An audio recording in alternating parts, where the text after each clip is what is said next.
ولا تحسبن الذين يفرحون بما آتاهم،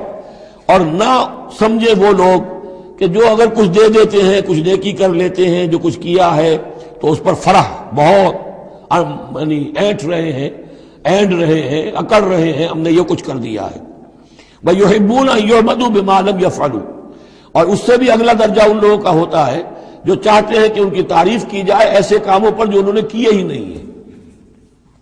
اور اس کی سب سے بڑی مثال آج کل کے دور میں سپاس نامے ہوتے ہیں، فلاں صاحب آئے سپاس نامہ پیش کیا جا رہا ہے،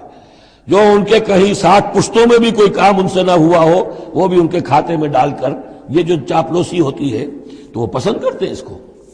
وَيُحِبُّونَ أَن يُحْمَدُوا بِمَا لَمْ يَفْعَلُوا، جو کچھ کیا ہی نہیں اس پر بھی ان کی تعریف کی جائے، اگر کچھ کر لیا تو کہنے کیا، اس کا تو ڈھنڈورا پیٹیں گے، اس کو تو شائع کریں گے، اس کا جو بھی ہوگا ڈنکے کی چوٹ بیان کریں گے، اس سے بھی آگے بڑھ کر جو کیا نہیں اس پر تعریف چاہتے ہیں۔ فَلَا تَحْسَبَنَّهُم بِمَفَازَةٍ مِّنَ الْعَذَابِ، تو مت سمجھنا ان کے بارے میں کہ وہ عذاب سے بچ جائیں گے، وَلَهُمْ عَذَابٌ أَلِيمٌ، اور ان کے لیے دردناک عذاب ہے۔